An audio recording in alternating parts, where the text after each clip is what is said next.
Eh bien, Junior, c'est mon coach en jeu. C'est lui qui me permet de donner une vie supplémentaire à mes textes. Il amène le jeu. Et d'ailleurs, dans le Goudou Goudou, je pense que j'ai fait un grand saut grâce justement à ce que Junior m'a montré. Les filles, c'est très rare en humour. Et elle, c'est une fille d'origine haïtienne et une as, quand je dis as, de l'autodérision. Elle s'appelle Dorothy Rowe. C'est moi qui l'ai invitée, voilà, elle est là pour vous. Dorothy Rowe!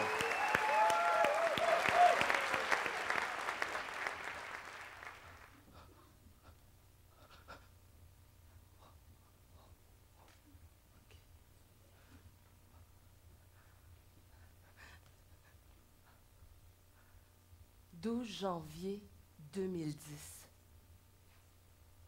Date du tremblement de terre en Haïti. Les Haïtiens l'ont appelé le Goudou Goudou. Goudou Goudou. Goudou Goudou. Oh, Goudou Goudou. Oh. Quand j'ai commencé à écrire ce sujet, c'était dans la semaine du tremblement de terre, donc dans la semaine du 12 janvier 2010. Et un peu comme tout le monde, j'étais accablée. Écoute, j'ai passé par toutes les émotions, frustration, colère, mais je me suis dit, il faut en rire de cette situation. Tu sais, dans toute tragédie, on peut en rire. Habituellement, dans les médias, lorsqu'on traite de sujets graves, on invite toujours un spécialiste pour en parler, hein? Alors, en toute logique, c'est ce qu'on a fait pour Haïti, où on a invité le spécialiste du Goudou Goudou, le plus grand séismologue, le docteur de l'échelle Richter lui-même, Locke Merville. Dès qu'on parle d'Haïti, il est là. Locke Merville. Je n'ai pas osé de parler de Locke Merville parce que c'est un peu comme tu disais tantôt par rapport aux comédies ou bien en fait les sketchs qui se font en Haïti. Ben, nous, ce qu'on a fait à travers ce texte, c'était de dire tout haut ce que les gens pensaient tout bas. Et surtout avec Radio-Canada, entre autres, qui, je ne sais pas, dans cette catastrophe, ont toujours le don de trouver l'haïtien le plus propre pour leurs entrevues. Évidemment, le tout se déroule dans un français impeccable. Hein? Pouvez-vous nous dire ce que vous avez ressenti lors de ce tremblement de terre en quelques mots, ou encore le Goudou Goudou? Et bon, de ce fait par ce fait, ce fut un tremblement de terre spectaculaire.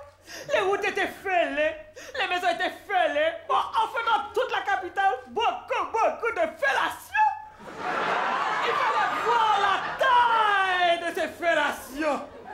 Pour moi, c'était important de parler des médias parce que je n'aurais pas pu faire ce texte sans parler des médias.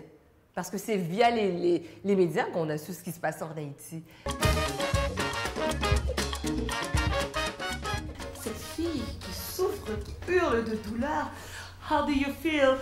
Aïe, aïe! On est en Haïti. Oh ouais! Oh ouais, maman, retiens dans le ciel là! Et Anderson Cooper, so you can see and feel the pain of this strong and beautiful girl. Non, mais lâche ton micro puis voler, tu mon hostie de 142. Goudou, goudou.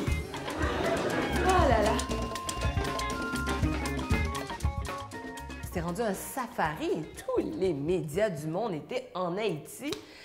Chaque jour, tu avais une image différente. Compétition, qui avait plus de sensations sur une image en Haïti. Le contact avec les Haïtiens. Écoute, c'était... fallait absolument que j'aborde ce sujet-là. Pour moi, c'était inévitable.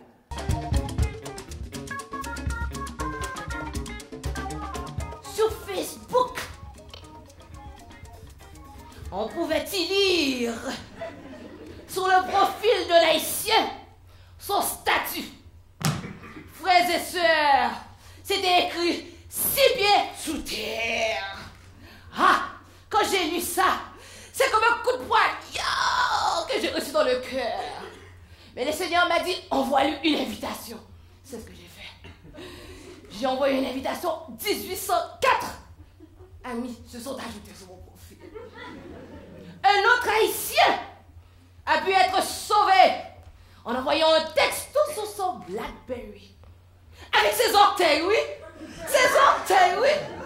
Si c'est pas ça s'organiser avec les moyens du bord, c'est quoi ça? Le goudou-goudou? Non! En vérité, je vous le dis, c'est le mystère de la foi. Pour moi, ce personnage-là, je veux dire, le pasteur, il devait être là.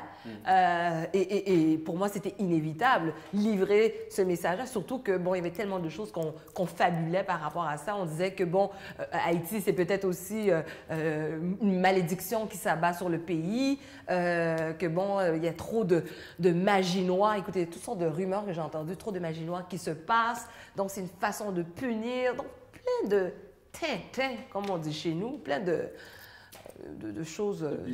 de bisbis. Ah oui, oui. Puis, je pense que le pasteur, il fallait qu'il fasse un peu de ménage. Haïti est un pays de miracles, frères et sœurs. Répétez après moi. Haïti est un pays de miracles. Amen. Ouais, je sais. Le Haïtien qui a pas la guerre. Amen, frère Jésus. Lâchez-moi peut-être.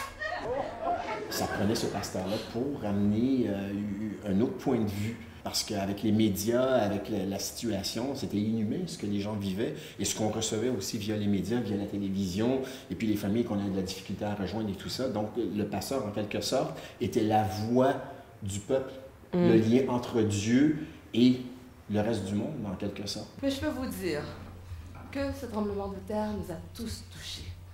On s'est mobilisés pour ce tremblement de terre. On a vu le lien spécial qui tissait avec le Québec. Et on a fait tout un goudou-goudou ici. Et je peux vous dire que même dans 100 ans, les Haïtiens d'ici, ils diront « Je me souviens ». Goudou-goudou. Le 9 octobre où Jésus, j'ai été capable de livrer la marchandise. Grâce à M. Cherry. Yeah.